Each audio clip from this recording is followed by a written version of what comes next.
देश में पिछले 24 घंटे में कोरोना के 1,34,154 नए केस, 2,887 लोगों की मौत। वैक्सीन लगवाने वालों की संख्या 22 करोड़ 10 लाख के पार पहुंची। यूपी में 24 घंटे में कोरोना के सिर्फ 1200 मरीज मिले, जबकि 3,40,000 लोगों की हुई जांच। 5 करोड़ से ज्यादा लोगों की कोरोना जांच करने वाला पहला राज्य बना उत्तर प्रदेश। सुप्रीम कोर्ट ने केंद्र सरकार की वैक्सीनेशन नीति को मनमानी बताया। कहा 18 से 44 साल के लोगों को राज्यों के भरोसे छोड़ देना समझ से परे। टीकाकरण पर अब तक खर्च हुए पैसे का भी हिसाब मांगा। मॉडर्ना और फाइजर की वैक्सीन के भारत आने का रास्ता साफ। सूत्रों के मुताबिक कानूनी विवाद में फंसने के बाद कंपनियों को हर्जाना देने से छूट की शर्त मानने को तैयार है सरकार। विदेशी वैक्सीन के भारत आने का रास्ता आसान हुआ। डीसीजीआई ने विदेशी कंपनियों को कोरोना वैक्सीन के भारत में ब्रिज ट्रायल और वैक्सीन के हर बैच की टेस्टिंग से छूट दी। ओडिशा की सीएम नवीन पटनायक ने सभी राज्यों के मुख्यमंत्रियों को चिट्ठी लिखी। कहा केंद्र ही खरीदे राज्यों के लिए वैक्सीन, सभी राज्य आम सहमति बनाए। टीकाकरण को लेकर बंगाल की सीएम ममता बनर्जी का केंद्र सरकार पर हमला। कहा केंद्र का साल के अंत तक सबको टीका लगाने का दावा सिर्फ एक धोखा है। वैक्सीन के कॉन्ट्रैक्ट को लेकर सोशल मीडिया पर ट्रोल हुई मुंबई की मेयर किशोरी पेडनेकर। एक यूजर ने पूछा कॉन्ट्रैक्ट किस कंपनी को दिया, तो मेयर बोली आपके बाप को। विवाद के बाद ट्वीट डिलीट किया। जम्मू कश्मीर के बारामूला में 124 साल की राहती बेगम ने लगवाई कोरोना की वैक्सीन। राहती का जन्म 1897 में होने का दावा। बिहार के मुजफ्फरपुर में इलाज के बिना 8 साल की बच्ची की तड़प तड़प कर मौत। पिता कई घंटे बेटी को गोद में लेकर सदर अस्पताल के बाहर खड़े रहे, लेकिन किसी ने मदद नहीं की। वीडियो वायरल होने के बाद जांच के आदेश दिए गए।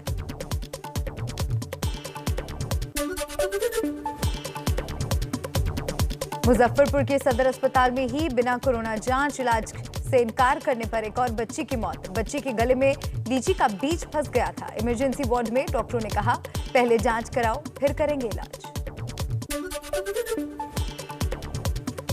यूपी के उन्नाव में नाइट कर्फ्यू की उड़ी धज्जियां। मेघुआ गांव में बार बालाओं का डांस देखने उमड़ी सैकड़ों लोगों की भीड़। सोशल डिस्टेंसिंग और मास्क नदारद। डोमिनिका की निचली अदालत में भगोड़े मेहुल चोकसी की जमानत अर्जी खारिज। हाईकोर्ट में शाम को फिर होगी सुनवाई। एबीपी न्यूज से बोली मेहुल की पत्नी जांच में सहयोग के लिए तैयार, लेकिन भारत में नहीं। डोमिनिका कोर्ट में मेहुल चोकसी के वकील ने मेहुल को एंटीगा को सौंपने की मांग की। यह भी कहा कि मेहुल को अगवा कर एंटीगा से डोमिनिका लाया गया था। मेहुल चोकसी की पत्नी प्रीति चोकसी ने एबीपी न्यूज से कहा मेहुल पर लगे आरोप बेबुनियाद। उसे अगवा कर डोमिनिका ले जाया गया था। मेहुल को सुरक्षित एंटीगा वापस लाया जाए। मेहुल चोकसी पर पंजाब नेशनल बैंक यानी पीएनबी को करीब 13,500 करोड़ रुपए का चूना लगाने का आरोप। घोटाले के बाद कैरिबियाई देश एंटीगा फरार हो गया था चोकसी। वरिष्ठ पत्रकार विनोद दुआ को सुप्रीम कोर्ट से बड़ी राहत। कोर्ट ने दुआ के खिलाफ शिमला में दर्ज राजद्रोह की एफआईआर रद्द की। व्हाट्सएप पर केंद्र सरकार का बड़ा आरोप। दिल्ली हाईकोर्ट में हलफनामा देकर कहा यूजर का डेटा शिफ्ट करने की फिराक में सोशल मीडिया कंपनी, इसी वजह से नियम मानने का नोटिफिकेशन दिया जा रहा है।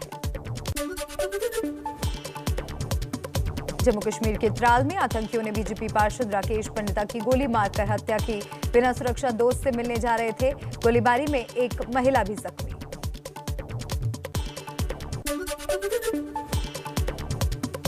पंजाब कांग्रेस का विवाद सुलझाने के लिए लगातार चौथे दिन बैठकों का दौर। हाई लेवल कमेटी से मिलने के लिए चंडीगढ़ से दिल्ली रवाना हुए कैप्टन अमरिंदर सिंह। पंजाब के कांग्रेस विधायक सुरजीत धीमान ने कैप्टन अमरिंदर सिंह को हटाने की मांग की। हाई लेवल कमेटी के सामने रखी अपनी बात।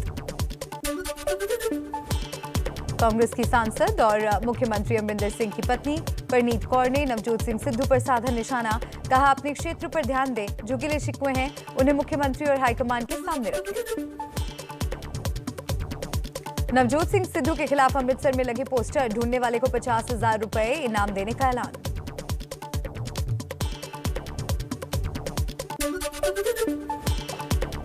आम आदमी पार्टी ने कैप्टन अमरिंदर सिंह पर बोला हमला। राघव चड्ढा ने कहा, कैप्टन सरकार पूरे देश की राज्य सरकारों में सबसे निकम्मी सरकार है, जो कोरोना से नहीं आपस में लड़ रही है। फर्टिलाइजर घोटाले में ईडी ने आरजेडी के सांसद अमरिंदर धारी सिंह को दिल्ली के डिफेंस कॉलोनी से गिरफ्तार किया। एडी सिंह पर अपनी उर्वरक कंपनी के जरिए मनी लॉन्ड्रिंग करने का आरोप है। बिहार में बीजेपी एमएलसी टुन्ना पांडे ने मुख्यमंत्री नीतीश कुमार को जेल भिजवाने की धमकी दी है। नीतीश पर लगाया शराब घोटाला करने का आरोप। बीजेपी की अनुशासन समिति ने टुन्ना पांडे को नोटिस भेजा।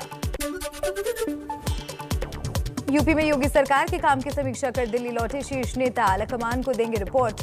महासचिव बीएल संतोष ने कोरोना से निपटने के लिए योगी सरकार की जमकर तारीफ की। कोलकाता में बीजेपी नेता मुकुल रॉय की पत्नी का हाल जानने अस्पताल पहुंचे अभिषेक बैनर्जी। मुकुल रॉय की टीएमसी में वापसी की अटकलें हैं। सुप्रीम कोर्ट में 12वीं की परीक्षा रद्द करने वाली याचिका पर सुनवाई 2 हफ्ते के लिए टली। सीबीएसई और आईसीएसई ने कोर्ट से बच्चों को अंक देने की प्रक्रिया की जानकारी देने के लिए समय मांगा। सीबीएसई के बाद गुजरात में 12वीं बोर्ड की परीक्षाएं रद्द। राज्य कैबिनेट की बैठक में फैसला। 12वीं क्लास में 6,92,000 छात्र एग्जाम देने वाले थे। मध्य प्रदेश में भी नहीं होगी 12वीं बोर्ड की परीक्षाएं। सीएम शिवराज सिंह चौहान ने कहा, बच्चों की जिंदगी हमारे लिए अनमोल है। महामारी में परीक्षा का मानसिक बोझ उचित नहीं है। हरियाणा विद्यालय शिक्षा बोर्ड 12वीं के छात्रों को सीबीएसई की तर्ज पर करेगा पास। रीअपियर और ओपन वाले छात्रों को भी नियमित छात्रों की तरह किया जाएगा पास। 15 जून तक घोषित होंगे 10वीं के नतीजे। राजस्थान सरकार ने भी 10वीं और 12वीं बोर्ड की परीक्षाएं रद्द करने की बात कही। राज्य कैबिनेट की बैठक में यह फैसला लिया गया। आरबीएसई में 10वीं और 12वीं के 21.5 लाख से ज्यादा छात्र पंजीकृत हैं। उत्तराखंड में भी 12वीं बोर्ड की परीक्षाएं रद्द। राज्य के शिक्षा मंत्री अरविंद पांडे ने कहा, छात्रों और शिक्षकों की सुरक्षा की वजह से लिया गया फैसला। यूपी बोर्ड की 12वीं की परीक्षा पर आज हो सकता है फैसला। Deputy CM Dinesh Sharma CM Yogi Adityanath से मिलने पहुंचे।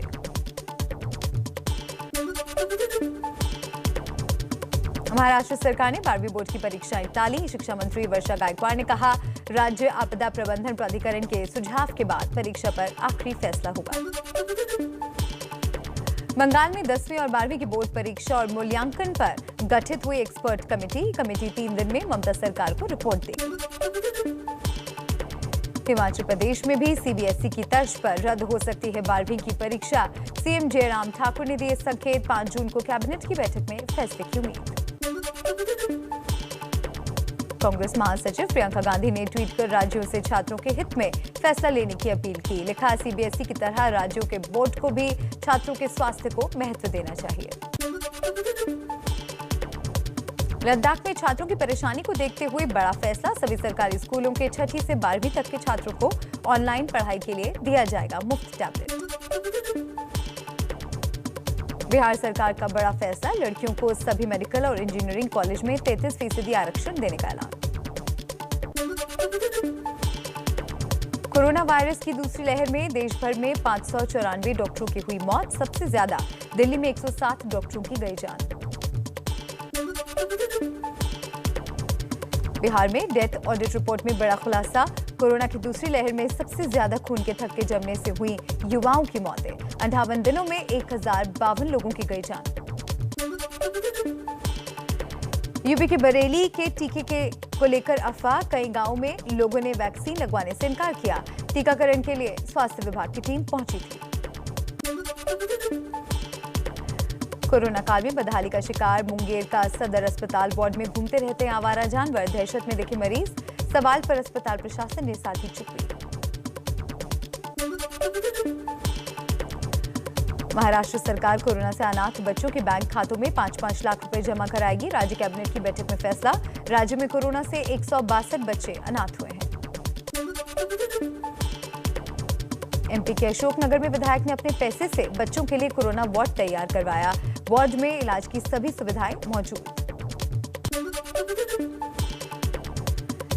बिहार में कोरोना का हैरान करने वाला केस। 8 साल के बच्चे की आरटी-पीसीआर जांच में नहीं दिखा कोई लक्षण, लेकिन सिटी स्कैन में फेफड़े में 90% संक्रमण, लीवर और किडनी पर असर का पता चला। मध्य प्रदेश के राजगढ़ में कोरोना को लेकर अफवाह के बाद मंदिर के बाहर जमा हुई भीड़, सोशल डिस्टेंसिंग की उड़ाई गई धज्जियां। भारतीय किसान यूनियन के नेता राकेश टिकैत ने कहा, 2024 से पहले सरकार तीनों कृषि कानून वापस ले लेगी।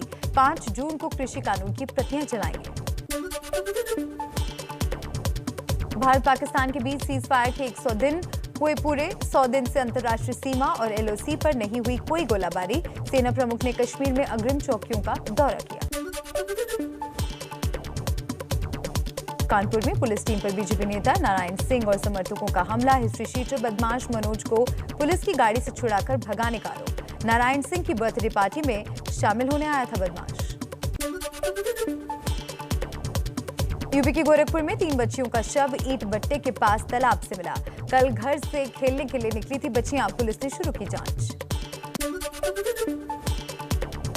दिल्ली की मंडोली जेल पहुंचे पहलवान सुशील कुमार। सागर हत्याकांड में कोर्ट ने पुलिस रिमांड बढ़ाने से इनकार करते हुए 14 दिन के लिए जेल भेजा। पंजाब के बठिंडा में ड्रग्स बेचने से रोकने पर तस्करों ने कबड्डी खिलाड़ियों के साथ मारपीट की। गांव वालों को भी पीटा। पुलिस पर तस्करों से मिलीभगत का आरोप। सारण के डीआईजी मनु महाराज के नाम पर झांसा देने के आरोप में एक युवक गिरफ्तार। फेसबुक और गूगल पर अकाउंट बनाकर लड़कियों को नौकरी दिलाने का देता था झांसा। जम्मू कश्मीर के राजौरी में भीख मांगने वाली महिला के झोपड़ी से मिले 2,60,000 रुपए। 30 साल से भीख मांगकर कर रही थी गुजारा। यूपी के अलीगढ़ में नहर किनारे मिली अवैध शराब की पेटियां। यहां जहरीली शराब की वजह से 50 से ज्यादा लोगों की जान जा चुकी है। 3 दिन की देरी से आज केरल में दस्तक देगा मॉनसून। मौसम विभाग के मुताबिक इस साल भी देश में अच्छी बरसात होगी। दिल्ली एनसीआर में आज धूल भरी आंधी के साथ बारिश का अलर्ट। हरियाणा, पंजाब और राजस्थान में भी हो सकती है बारिश। एमपी, महाराष्ट्र और दक्षिण के कई राज्यों के लिए भी अलर्ट। श्रीलंका के पास केमिकल से भरा कार्गो शिप समंदर में डूबा। इस जहाज में 2 हफ्ते से आग लगी थी, जिसे बुझाने में भारतीय कोस्ट गार्ड के 3 जहाज और एयरक्राफ्ट भी जुटे थे। ब्रिटेन के शाही घराने पर फिर रंगभेद के आरोप। गार्जियन अखबार की रिपोर्ट में खुलासा। 1968 तक विदेशी और अश्वेत प्रवासियों को राजघराने में क्लरिकल काम करने की इजाजत नहीं थी। वो सिर्फ घरेलू काम के लिए ही रखे जाते थे। इजराइल में पीएम नेतन्याहू का जाना तय। विपक्ष के नेता नफ्ताली बेनेट नए प्रधानमंत्री बन सकते हैं। 8 विपक्षी दलों ने मिलकर गठबंधन सरकार बनाने का ऐलान किया। इजराइल के नए राष्ट्रपति चुने गए लेबर पार्टी के साखर जोग शिक्षाविद मिरियम पेरेट्स के खिलाफ जीत हासिल की। 2013 में पीएम नेतन्याहू के खिलाफ भी लड़ चुके हैं चुनाव। चीन के वुहान में मेट्रो ट्रेन और प्लेटफॉर्म के बीच गिरी 2 महीने की बच्ची को एक शख्स ने बचाया। स्ट्रोलर को खींचते वक्त गिरी थी बच्ची। ब्राजील के सेरना शहर में कोरोना वैक्सीनेशन से जबरदस्त नतीजे। 75% टीकाकरण के बाद खत्म हुआ संक्रमण। एक्सपर्ट बोले, नतीजों से पता चला 100% वैक्सीनेशन की जरूरत नहीं। शेयर बाजार में रिकॉर्ड उछाल। सेंसेक्स ने पहली बार 52,000 के स्तर को छुआ। रिजर्व बैंक की मॉनेटरी पॉलिसी की बैठक का दूसरा दिन। 4 जून को फैसलों का ऐलान होगा। दरों में बदलाव होने की उम्मीद कम, जिसका तस रह सकता है रेपो रेट। महंगाई के बीच थोड़ी राहत। 122 रुपए सस्ता हुआ 19 किलो वाला कमर्शियल एलपीजी सिलेंडर। 14 किलो वाले घरेलू सिलेंडर के दाम में कोई बदलाव नहीं। पेट्रोल और डीजल की महंगाई से जल्द नहीं मिलेगी राहत। आने वाले दिनों में और बढ़ सकते हैं दाम। कच्चे तेल की कीमत $70 प्रति बैरल के पार पहुंची। गूगल का दावा, भारत सरकार के नए आईटी नियम उसके सर्च इंजन पर लागू नहीं होते। स्मार्टफोन कंपनी रियलमी की मेजबानी में आज क्वालकॉम, जीएसएमए और काउंटरपॉइंट का 5G शिखर सम्मेलन। दोपहर 2:30 बजे YouTube पर लाइव स्ट्रीम होगा। 5G से जुड़ी कई बड़ी जानकारियां मिलेंगी। Amazon ने अपनी प्राइम डेज सेल का ऐलान किया। 21 और 22 जून को 20 देशों में होगी सेल। इस बार भारत Amazon की इस सेल का हिस्सा नहीं रहेगा। आईसीसी वर्ल्ड टेस्ट चैंपियनशिप का फाइनल खेलने के लिए देर रात इंग्लैंड रवाना हुई टीम इंडिया। 18 जून से भारत और न्यूजीलैंड के बीच WTC का फाइनल। महिला क्रिकेट टीम भी इंग्लैंड से सीरीज खेलने साथ गई। कोरोना नियमों के उल्लंघन पर टाइगर श्रॉफ और दिशा पटानी के खिलाफ मुंबई पुलिस ने दर्ज किया केस। बांद्रा के बैंड स्टैंड में सैर को निकले थे। दोपहर 2 बजे के बाद घर से बाहर होने की वैध वजह नहीं बता पाए। महानायक अमिताभ बच्चन ने सोशल मीडिया पर शेयर की जया के साथ अपनी शादी की पुरानी तस्वीर। शादी की सालगिरह की शुभकामनाओं के लिए फैंस का शुक्रिया अदा किया। OTT प्लेटफॉर्म पर रिलीज होगी सैफ अली खान और अर्जुन कपूर की फिल्म भूत पुलिस। इस हॉरर कॉमेडी फिल्म में जैकलीन और यामी गौतम भी रोल में। कौन हु डिड इट का सीजन 2 फ्लिपकार्ट वीडियो पर लॉन्च हुआ। इस क्राइम थ्रिलर सीरीज का पहला सीजन इसी साल जनवरी में आया था, जिसे दर्शकों ने खूब पसंद किया था।